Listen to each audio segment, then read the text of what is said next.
What's up, disciples? It's your boy, he the breaker of bars. Yes, y'all know he will not steer you wrong. Disciples, what's up, y'all? Hey, we got us a big one on our hands, y'all. We got us a big one, and this video is going to show why you don't judge a book by its cover.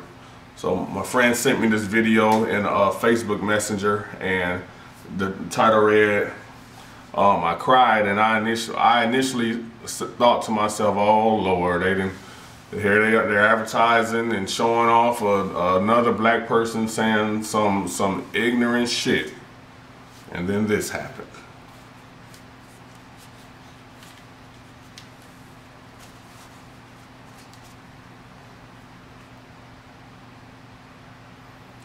Why do we protest? Why do we riot? Why do we loot? All three. Just gonna break it down. On top of some other things as far as the social contract, which none of you are pretty much aware of. The social contract, how wealth was built. She's gonna go into all of it. I'm going to break down as we go through a little bit of it as well. So let's go. Let her talk. So I've been seeing a lot of things talking of the people making commentary. Interestingly enough, the ones I've noticed that have been making the commentary are wealthy black people making the commentary about we should not be rioting, we should not be looting, we should not be tearing up our own communities. And notice she started off, she said the people that are saying it are wealthy black people. Like your Don Lemons and those kind of peoples. And then there's been an argument of the other side of we should be hitting them in the pocket. We should be focusing on the blackout days where we don't spend money. But you know, I feel like we should do both. And I feel like I support both. And I'll tell you why I support both. I support both because when you have a civil unrest like this, there are three types of people in the street. Civil unrest. She's calling it when you have a civil unrest. That means it's not, you can't get past it. Let's go. There are the protesters, there are the rioters, and there are the looters. The protesters are there because they actually care about what is happening in the community. They want to raise their voices, and they are there strictly to protest. You have the rioters who are angry, who are anarchists, who really just want to fuck shit up, and that's what they're going to do regardless. And then you have the looters. And the looters almost exclusively are just there to do that, to loot. Now, people are like, well, what did you gain? Well, what did you get from looting? I think that as long as we're focusing on the what, we're not focusing on the why. And that's my issue with that. As long as we're focusing on what they're doing, we're not focusing on why they're doing. And that's what always happens. That's what happened to Kaepernick when he kneeled. Everyone started to focus on, instead of focus on why he was kneeling, all they focused on was when and what he was kneeling during, which he was kneeling during the national anthem. So instead of focusing on why for social injustice and unrest in the black neighborhoods, you change the narrative. And some people are like, well, those aren't people who are legitimately angry about what's happening. Those are people who just want to get stuff. Okay, well then, let's go with that. Let's say that's what it is. Let's ask ourselves why in this country in 2020, the financial gap between poor blacks and the rest of the world is at such a distance that people feel like their only hope and only opportunity to get some of the things that we flaunt and flash in front of them all the time is to walk through a broken glass window and get it. That they are so hopeless that getting that necklace, getting that TV, getting that change, getting that bed, getting that phone, whatever it is that they're gonna get, is that in that moment when the riots happen and if they present an opportunity of looting, that's their only opportunity to get it. We need to be questioning that why. Why are people that poor? Why are people that broke? Why are people that food insecure, that clothing insecure, that they feel like their only shot, that they are shooting their shot by walking through a broken glass window to get what they need. And then people want to talk about, well, there's plenty of people who pulled themselves up by their bootstraps and got it on their own. Why can't they do that? Let me explain to you something about economics in America. And I'm so glad that as a child, I got an opportunity to spend time at Push where they taught me this, is that we must never forget that economics was the reason that black people were brought to this country. We came to do the agricultural work in the South and the textile work in the North. Do you understand that? That's what we came to do. We came to do the agricultural work in the South and the textile work in the North. Now, if I right now decided that I wanted to play Monopoly with you, and for 400 rounds of playing Monopoly, I didn't allow you to have any money, I didn't allow you to have anything on the board, I didn't allow for you to have anything, and then we played another 50 rounds of Monopoly, and everything that you gained.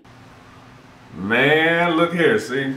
Monopoly is one of my favorite board games, and a lot of the times you don't get to fully understand things until it's put in a way that you can't help but understand it. And as soon as she said, imagine this, we play a game of Monopoly, and for 400 rounds I keep going around the board, I'm collecting property, I'm collecting property, I'm collecting property, I'm collecting property, and I don't allow you to collect anything, no property, no money or anything.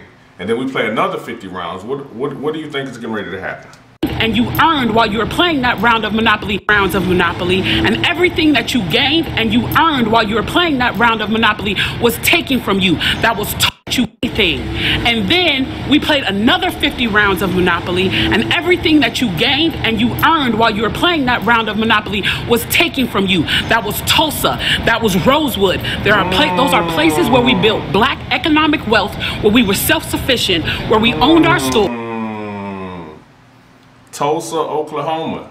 I've said it on several videos before. Tulsa, Oklahoma is basically where Black Wall Street was. They went in, burnt the shit down to the ground. So that's exactly what she's saying. You play those rounds of Monopoly, then you play another 50 rounds, and even though you somehow get your hands on Baltic and the Mediterranean, the little poor ass, cheap ass brown properties, like that's what they left to you, and still you managed to make it flourish.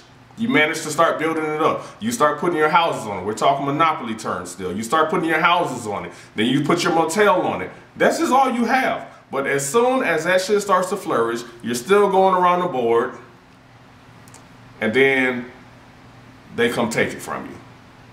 Because you land on something else that they've already had established, and then they come take it from you. That's tough. Man, when she put this in Monopoly terms, how do you not understand now? How do you not understand now? Places where we built black economic.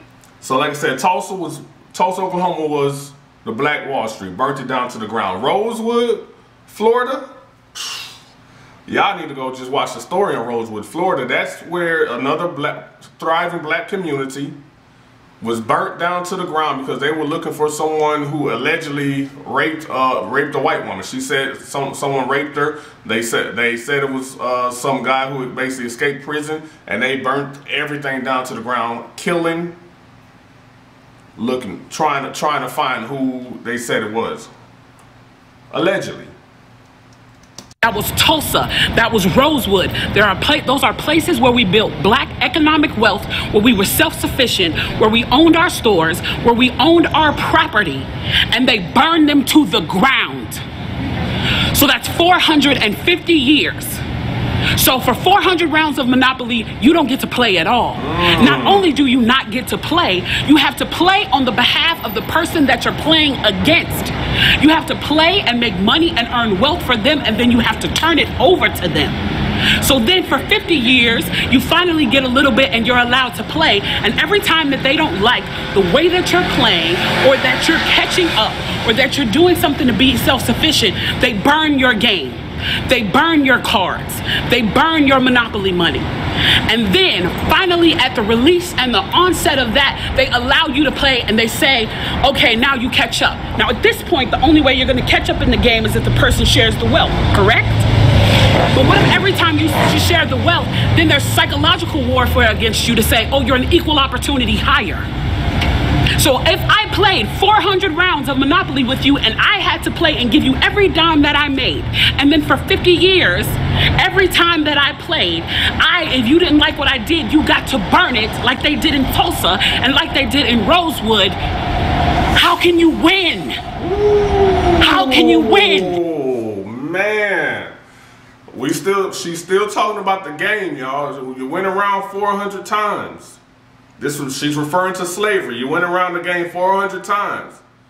Building for them, working for them, giving them everything off your back, off your hands, off your energy, giving them everything. And then once you set free for 50 more years, every time you do build something up, they burn it down. Her question is, how do you win? How do you win this game? How can you win this game? Man, woo-wee. How can you win a game that's completely stacked against you? Said they have to share the wealth. Wood, how can you win? How can you win? You can't win. The game is fixed.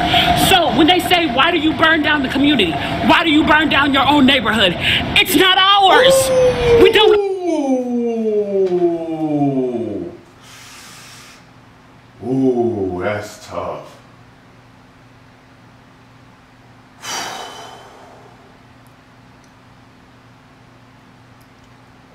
There's just some things that just gotta be said. And when she said it strikes a chord, because that target ain't yours. That target is owned by some white man somewhere. And they just put it in your neighborhood for you to basically come, you go work, you make your money, and you come give it back to them. That's tough. Oh my God. Boy, this lady's wise be, ooh, whatever push was, ooh, I'm glad she went. I am glad she went. On the community, why do you burn down your own neighborhood? It's not ours. We don't own anything. We don't own anything. Trevor Noah said it so beautifully last night. There's a social contract that we all have. That if you steal or if I steal, then the person who is the authority comes in and they fix the situation. But the person who fixes the situation is killing us. So the social contract is broken. And if the social contract is broken, why the fuck do I give a shit about burning the fucking Football Hall of Fame, about burning a fucking Target? You broke the contract when you killed us in the streets and didn't give a fuck. You broke the contract when for 400 years we played your game and built your wealth. You broke the contract when we built our wealth again on our own, by our bootstraps in Tulsa, and you dropped bombs on us. When we built it in Rosewood and you came in and you slaughtered us.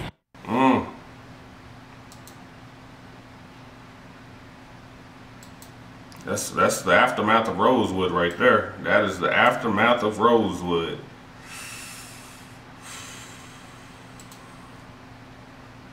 You broke the contract, so fuck your Target. Yeah, I know how contracts work. You write up a contract, whether it's on paper or verbally. The contract is wrote. And when a contract is broken, everything is out the window. All previous terms are out the window.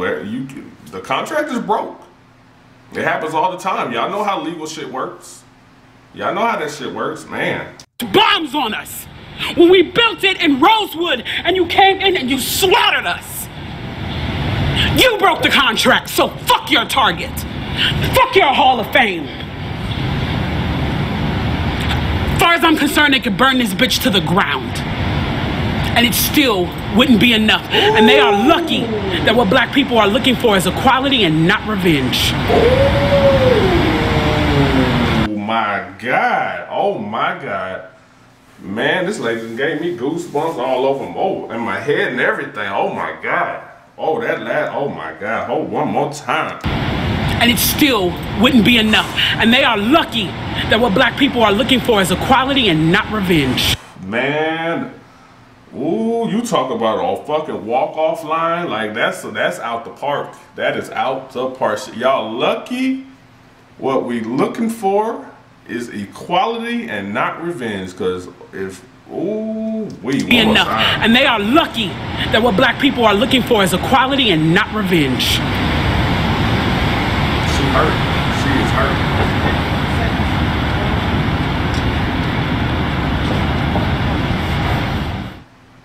Damn. How can we win?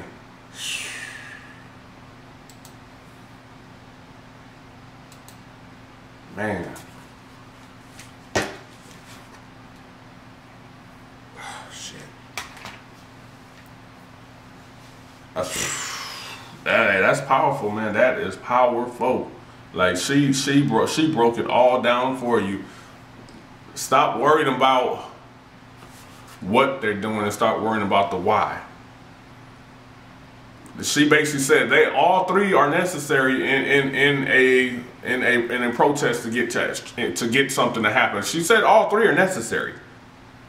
Yet they all come together, and she said she understands and she accepts why. So she's telling y'all people out there who just sit back and say the dumb shit that y'all say, stop burning down your neighborhood. She's telling y'all right now, them ain't even your fucking neighborhoods. That's not your store. That ain't your house. You don't own that. You don't own that store. That's what she's telling y'all. So stop, she says, stop saying that you're burning down your neighborhood. It's not your neighborhood. Yeah, it's not your neighborhood. As soon as they want to come in and kick your ass out, your ass got to go. It happens all the time. It's still happening right now. I guarantee y'all got some neighborhoods around wherever y'all are at right now that are being gentrified. I guarantee it. I guarantee it. I guarantee it. Look it up. Look it up.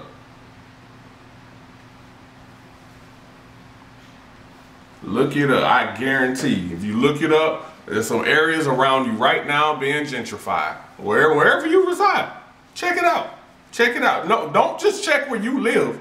Go to some of those lesser areas and see what's happening around there. Because I see it all across Houston, Texas. I drive. I'll be like, damn, man, I used to live right over there. Damn, that shit's nice now. Yeah, they done gentrified that area. Gentrified it. Houston Heights. Y'all know. Over there on Rutland and 11th Street, man. We used to live in the little houses that was right there. They were basically recovering homes, basically, like for drug addicts and stuff. We used to live right there. I drove by there one day. I'm like, damn. Well, you got condominiums and stuff now. What do you think used to live over there? Y'all got to go. We ready to build up here. That ain't your shit. Yeah, kicked us out. Had to go. Tearing it down. Hey, Kimberly Jones. Yep. That was powerful, lady. I appreciate it. We appreciate it. There's a lot that I didn't know. I didn't personally know about the social contract. You taught me something here. The social contract. And when you hear it, it makes perfect sense. When you break this shit down into a fucking board game, and it's sad that you got to break it down into a board game like that, but when you break it down into the board game terms, how do y'all not understand at this point? It's there. It's clear. It's easy. It's easy to understand, y'all. He out. Peace.